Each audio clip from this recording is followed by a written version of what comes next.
Ministro, primeiro, muito obrigado pelo seu tempo. Essa semana o senhor viaja com o presidente Lula, estarão na China, e é uma viagem que, sem dúvida, poderá marcar um restabelecimento público de laços diplomáticos com um país que o Brasil sempre teve uma relação muito boa e que, nos últimos anos, foi muito deteriorada.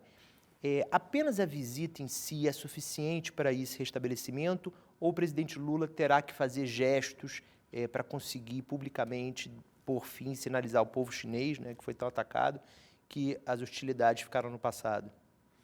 Olha, em primeiro lugar, Guilherme, muito obrigado por ter vindo e por essa nossa conversa de hoje. Eu acho que o presidente, só o fato de ir, e o fato de estar atendendo ao convite do governo chinês, aliás, devo te dizer que esse convite foi formulado antes, inclusive, da posse e foi mantido em reserva, como deveria ser. E eu acho que o simples fato da presença do presidente mostra um início de um novo momento, de um novo período. A China é um importantíssimo parceiro para o Brasil, é um dos grandes investidores no Brasil, mas, antes de tudo, é o maior parceiro comercial do Brasil há mais de 10 anos. E a visita ela se reveste de muita importância porque ela cobre muitos aspectos da relação bilateral.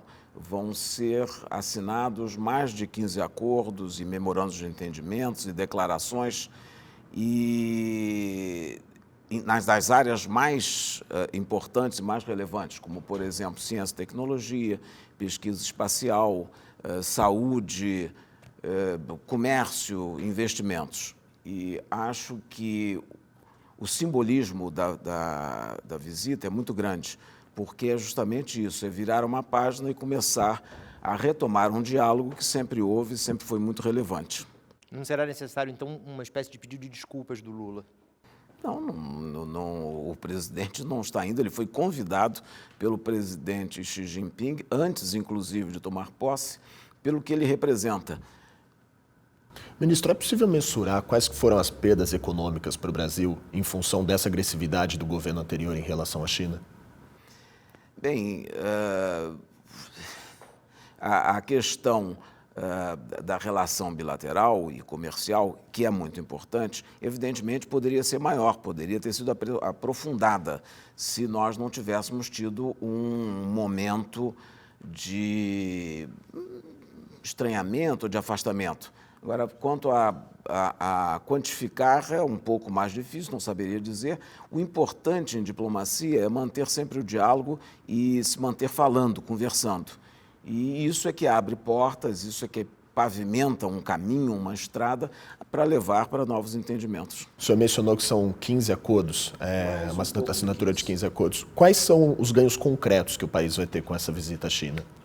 Bom, justamente nessas áreas, além do aspecto político da visita, de estar, o presidente Lula será recebido pelo presidente Xi Jinping, será recebido pelo primeiro-ministro, será recebido pelo presidente da Assembleia Chinesa, Assembleia Nacional. Só esses contatos políticos, os contatos políticos abrem espaço para maior interação nas áreas de comércio, de indústria, de investimento e todos os outros tipos de acordos que estão sendo assinados. Eu acho que você perguntou quais são as áreas mais importantes. Eu citaria apenas algumas, como já disse inicialmente, a questão do Programa Espacial Brasileiro e Chinês, que é um programa que foi negociado e posto em prática em 1986. É um programa antigo que agora será renovado com a construção de mais um satélite, que será o 6º satélite. E há também inúmeros programas na área de ciência e tecnologia, de desenvolvimento, pesquisa e inovação. Quer dizer, esses já são ganhos enormes, além, evidentemente, de toda a questão comercial. Só do agro, das exportações do agro, a China importa cerca de 1/3, se não for um pouco mais. E alguma previsão na área da defesa? de defesa, há conversas na área de defesa. Nós temos a produção do avião de transporte da Embraer. A Embraer tem já teve no passado experiências conjuntas com a China e continua conversando e espero que possam avançar também. Na questão ambiental, o Brasil pretende convidar a China a também passar a contribuir, integrar o rol de países do Fundo Amazônia? Bom, o Fundo Amazônico é aberto a todos os países que queiram participar e o convite já é permanente para todos que quiserem participar. Agora, vai haver também não só conversas, como possivelmente declarações a respeito da questão ambiental. O Brasil e a China têm muito a trabalhar juntos nessa área. A China, recorrentemente, na questão climática especificamente, ela é cobrada por não conseguir entregar o que promete, né? Faz promessas e ali outros países fazem promessas que não conseguem tirar do papel. Numa viagem como essa, de reaproximação, tem espaço para o presidente Lula fazer uma cobrança, uma sinalização de um comprometimento maior no cumprimento dessas promessas por parte da China? Olha, não cabe a nenhum país fazer cobranças a outros. Existe o Acordo de Paris e a Convenção das Nações Unidas sobre Mudanças Climáticas. Quer dizer, esses dois instrumentos que dão o marco legal para a cooperação nessa área. Então, é dentro desse espírito e dentro da estrutura de implementação desses dois mecanismos que os países têm que se ajustar, se portar e mostrar os resultados. Para a gente fechar a China, ministro, um possível acordo da China com o Mercosul, o próprio presidente Lula aventou na viagem ao Uruguai, avançou internamente no governo a formulação de como poderia ser isso? Isso vai ser tratado nessa viagem? Olha, o Mercosul tem acordos com vários países, outros. Evidente que a China é um grande parceiro para todos os países e nós estamos abertos a conversar sobre um acordo dessa natureza, os outros parceiros do Mercosul também, dentro dos moldes do Mercosul e uma negociação em conjunto, o bloco Mercosul com a China. Para isso estaremos sempre abertos, como disse o presidente Lula, à negociação. Ministro, aproveitando esse gancho, em relação ao Uruguai, um acordo bilateral do Uruguai com a China de livre comércio tiraria o Uruguai do Mercosul? O Brasil já tem uma posição em relação a isso?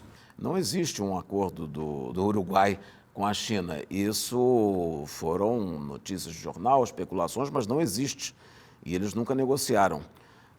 Existem conversas. Agora, não há dúvida nenhuma que uma negociação em separado de qualquer país do Mercosul é contra o artigo 1º do acordo do Tratado de Assunção que cria o Mercosul. A negociação, todas as negociações têm que ser em bloco. Esse é o entendimento do governo brasileiro e dos outros países também. Vamos falar da Ucrânia, ministro, por favor. Qual é o plano de paz do Brasil em relação à guerra da Ucrânia e quais países o Brasil considera que poderiam estar envolvidos, deveriam estar envolvidos diretamente na execução desse plano? Olha, o plano de paz é a disposição de conversar. O presidente Lula não apresentou um programa concreto, um plano de paz concreto. Ele sempre disse, em todas as ocasiões que pôde se manifestar, que ele tem ouvido falar muito de guerra e de preparativos e como fazer esta guerra, mas que ele ouve falar muito pouco de paz e que o que se precisa é isso, falar sobre a paz. E, nesse contexto, ele declarou que está pronto o Brasil e outros países que tenham contatos com os dois lados, que mantenham um canal de contato aberto, e o Brasil estaria pronto a se juntar a outros países para promover algum tipo de encontro que leve a negociações de paz. Criar um ambiente e tomar medidas que permitam a aproximação das duas partes e, posteriormente, uma negociação. Foi com esse objetivo que, na última resolução sobre a questão da guerra na Ucrânia, que o Brasil, no Conselho de Segurança das Nações Unidas, que o Brasil propôs um parágrafo específico que não estava na versão original, que fazia um apelo para que houvesse uma cessação de hostilidades, porque a partir disso se poderia, então, haver uma conversa, uma negociação, uma discussão que encaminhasse um processo de paz. Ministro, a China divulgou recentemente um documento com 12 pontos, se não me engano, condições que seriam estabelecidas para a paz na Ucrânia. Uma delas, o cessar-fogo entre os dois países. E esse documento ele foi rejeitado imediatamente pelos países que compõem a OTAN. O Brasil, obviamente, tomou conhecimento desse documento. Qual que é a posição do governo brasileiro em relação a esse documento chinês? E se esse documento ele estará em discussão também na reunião do presidente Lula com o presidente chinês? Olha, do ponto de vista político, essa viagem é muito importante. E eu acho que, especificamente, na questão do conflito na Ucrânia, será muito importante, porque no dia de hoje o presidente Xi Jinping está viajando para a Rússia.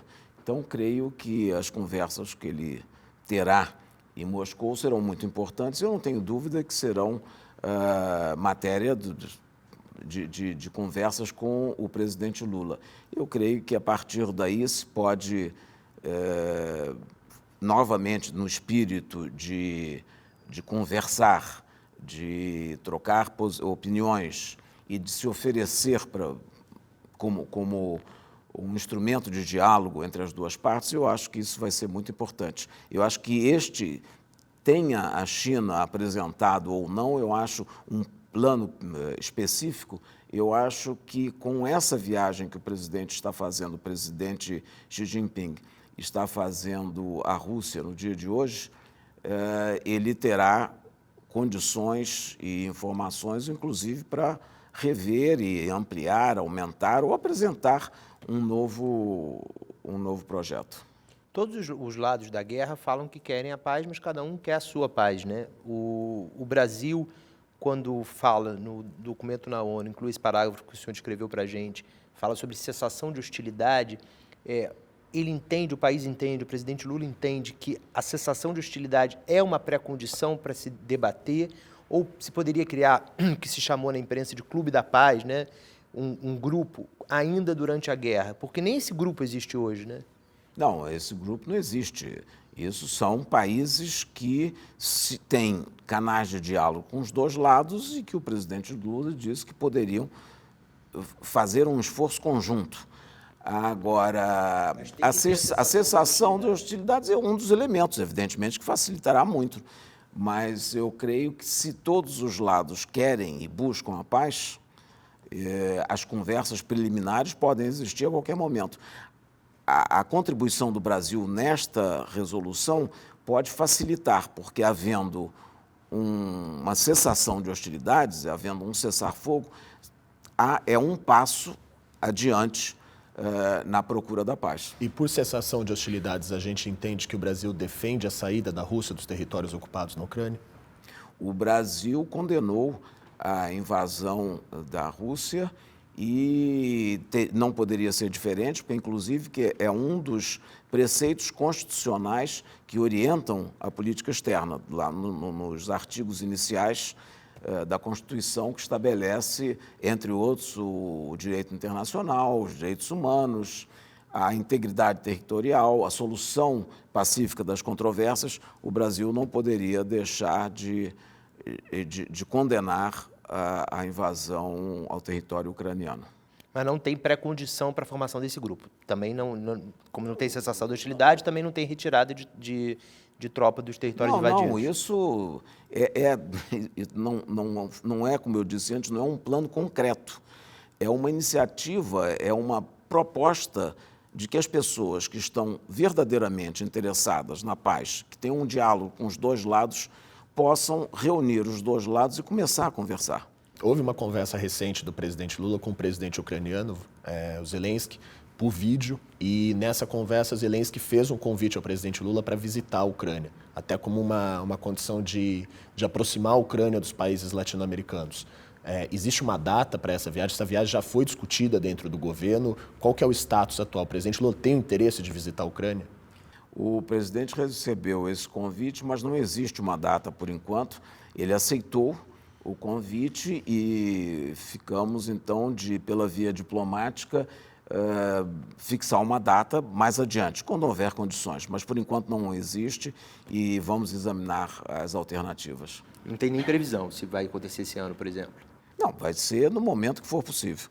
Temos ainda que discutir e ver e fixar, como eu disse, pela via diplomática. Também um momento que seja conveniente para as duas partes. O presidente Lula se negou a fornecer armas para a Ucrânia dentro dessa lógica da coerência de que ele trabalha pela paz. Existe algum outro tipo de apoio que o Brasil pretenda dar ou já esteja dando para a Ucrânia, para o povo ucraniano que se encontra em estado de guerra e sendo atacado? Olha, o apoio, entre outros, o político criticando a invasão, fazendo a proposta de inclusão de uma menção específica à cessação de hostilidades na resolução das Nações Unidas e gestos desse tipo que venham a acontecer. Isso eu acho que é o apoio mais importante e mais claro que pode ser dado. Qual é a posição do Brasil sobre o mandado de prisão expedido no Tribunal de Haia contra o presidente russo Vladimir Putin? Olha, é uma questão que tem que ser examinada à luz do processo estabelecido. Eu, pessoalmente, não conheço ainda e não vi, e o Brasil é parte do TPI, do Tribunal Penal Internacional, e respeitamos e seguimos. O Tribunal Penal Internacional não é integrado por todos os países, então tem também uma abrangência que não é total, global, é limitada. Mas temos que, sobretudo, conhecer melhor as condições. Não há uma posição, não tem uma posição firmada sobre oficial sobre isso. Não. O presidente Putin seria preso se visitasse o Brasil? Já que o Brasil respeita o tribunal? Se as condições... E qualquer viagem, qualquer presença dele num país que seja membro do Tribunal Penal Internacional pode levar a complicações, eu não tenho dúvida. Ministro, a integração sul-americana é uma causa de vida do presidente Lula foi da política externa dele nos 8 primeiros anos e a gente sabe que é dessa vez novamente. Em que medida que a rivalidade China-Estados Unidos dificulta esse trabalho agora, já que você tem duas superpotências, cada uma querendo atrair os estados sul-americanos para o seu rol de influência? O papel do Brasil nesse esforço de integração agora não é mais difícil do que foi no passado? Não, não é. A integração latino-americana se dá já há muitos anos. Os 2 primeiros mandatos do presidente Lula e nos mandatos da presidente Dilma também, foi um objetivo permanente da política externa, também, outra vez, dentro do espírito da Constituição brasileira, nos princípios que orientam a política externa, nos primeiros artigos da Constituição, está lá que é a integração sul-americana. Desculpa, a integração latino-americana. Portanto, é um princípio, é um objetivo de política externa que vem sempre sendo perseguido pelo governo.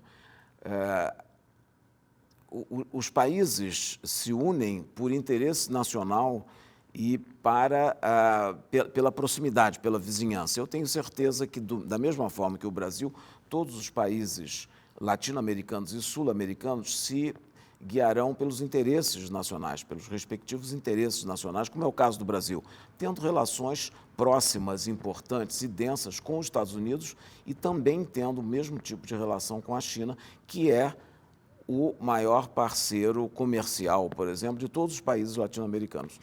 Também há 10 anos, pelo menos. Existe um pedido de entrada no BRICS por parte do governo do Irã e por parte do governo da Argentina. O Brasil é favorável à entrada desses 2 países no BRICS? Essa questão do alargamento dos BRICS, que tem sido falado, sobretudo na imprensa, deverá primeiro, antes de se passar a fase de alargamento ou não, tem que passar por uma discussão consensual dentro do grupo. Hoje em dia são 5 países e a questão tem que ser discutida e ver também qual é a posição consensual de todos. E aí sim se passar adiante, sendo essa posição de ampliação, o Brasil terá também seus candidatos a apoiar e terá os países que são próximos e em que há interesse de participação. Mas, como disse, tem que haver sempre uma decisão do conjunto. Essa entrada do Irã, principalmente, é um dos tópicos que o Lula vai trazer para a conversa com Xi Jinping na China? Eu acho que, sobretudo, o ingresso da Argentina seria, que é um país importante, um grande parceiro do Brasil, um vizinho estratégico. Esse seria, inclusive, já foi dito em mais de uma ocasião, que havendo uma expansão dos BRICS, a Argentina seria um candidato defendido pelo Brasil. Mas ele vai tratar desse tema com Xi Jinping? Não, porque agora é uma reunião bilateral. Isso terá que ser tratado numa próxima cúpula dos BRICS. E para se chegar a alguma solução, pode-se mencionar, mas uma decisão específica sobre o tema não cabe agora, nesse momento. Ministro, houve recentemente uma viagem do assessor internacional Celso Amorim à Venezuela. Qual foi o objetivo dessa ida dele lá, o objetivo diplomático, e por que essa viagem ficou fora da agenda? A gente soube porque o Nicolás Maduro colocou nas redes sociais, né? Não estava na agenda pública do assessor.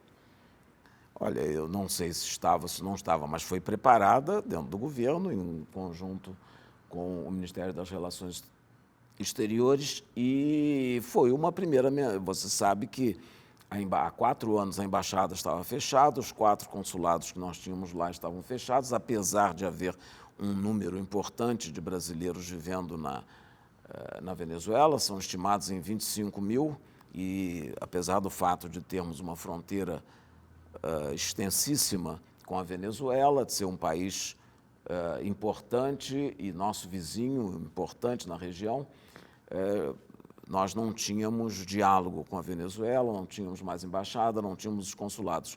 E foi uma das instruções que me deu o presidente Lula nos primeiros dias do governo que reabrisse a embaixada, coisa que foi feita ainda na primeira semana, tomamos as providências. O embaixador Celso Amorim, assessor especial do presidente Lula, foi à Venezuela para manter um primeiro contato oficial, depois da abertura dos postos, e para fazer uma avaliação da situação. Foi esse o objetivo, e manter um diálogo, e retomar um diálogo, inclusive, porque ele mesmo, como ministro nos 2 primeiros mandatos do presidente Lula, teve em inúmeras ocasiões, contato com o presidente Maduro e com as outras autoridades venezuelanas. Esse tipo de viagem acho que é muito importante para preencher umas lacunas que a falta de relação diplomática havia colocado, né? O senhor disse numa entrevista em dezembro de que as informações que estavam chegando ao Brasil eram de segunda, terceira mão em relação à Venezuela, devido à falta dessa relação. Agora que uma pessoa tão credenciada como o embaixador Celso foi até lá, né, eu imagino que agora o governo já tenha um diagnóstico mais preciso. Qual é a avaliação hoje do governo brasileiro sobre a situação da democracia na Venezuela? Olha, esse foi um primeiro contato, como você mesmo disse, e outros contatos virão. Eu agora estou viajando para a cúpula ibero-americana no final dessa semana em Santo Domingo, antes de acompanhar o presidente Lula na visita à China, e vou me encontrar lá com o ministro das Relações Exteriores da Venezuela, com quem já tinha me encontrado em Buenos Aires, à margem da CELAC. Portanto, não é um único contato, uma única viagem. Na diplomacia há sinais, há gestos que criam um conjunto de conhecimento, um conjunto de gestos para se desenvolver as relações. E é isso que se está fazendo. O ministro Celso Amorim esteve em Caracas, eu me encontrarei pela segunda vez com o ministro do Exterior da Venezuela, mandamos reabrir a embaixada com um embaixador, mas que está lá na qualidade de encarregado de negócios, porque para ser embaixador precisaria da aprovação do Congresso. A Venezuela, por sua vez, já designou o embaixador, que já está plenamente em funções, já esteve comigo, já esteve com outras autoridades. Portanto, os contatos se multiplicam e assim deve ser. Mas qual é o diagnóstico sobre a situação da democracia na Venezuela? Estamos vendo, estamos examinando, estamos acompanhando e estamos esperando que haja um retorno à normalidade. Foi o que o ministro Celso Amorim, inclusive, pôde constatar na sua visita. Ele esteve com todas as autoridades do Executivo e esteve também com a oposição. E teve uma conversa muito franca, muito clara e notou muitas melhoras, foi o relato dele. O senhor sempre fala da importância de manter canais de diálogo com países que estão em crises democráticas ou já viraram autocracias. Mas não tem que haver no... E eu não estou falando só de Venezuela, não. Estou falando também de Nicarágua, da Coreia do Norte, que nós somos um dos poucos países que tem embaixada lá, tem relações. Não tem que haver sempre uma luz no fim do túnel para que isso faça sentido? Né? Assim, em relação a Nicarágua, especificamente, o senhor vê uma luz no fim do túnel, um caminho para o Brasil, com esse canal de diálogo, conseguir influir positivamente na reconstrução da democracia na Nicarágua? Bom, não é uma tarefa que caiba só ao Brasil. O Brasil é uma das vozes e, por isso, nós participamos de mecanismos na OEA, na Comissão de Direitos Humanos das Nações Unidas, em Genebra. São os mais variados mecanismos que existem. E nós já participamos. Foi a primeira vez que o assunto foi tratado na Comissão de Direitos Humanos em Genebra, durante este terceiro mandato do presidente Lula.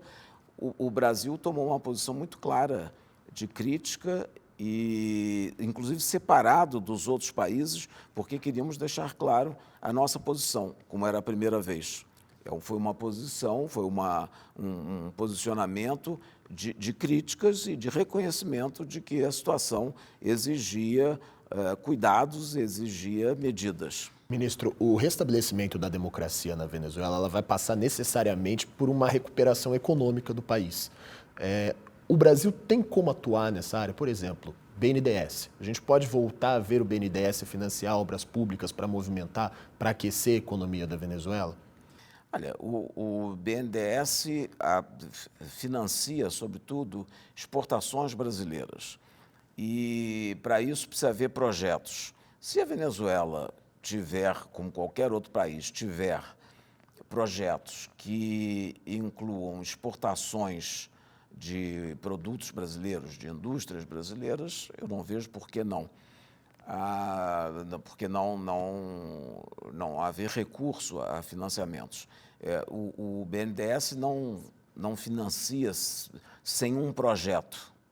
E esse projeto, evidentemente, tem que um projeto para uma obra de infraestrutura. Agora, para isso, precisa também que haja um componente nacional, exportação de bens manufaturados brasileiros. Dentro desse modelo, não vejo dificuldades.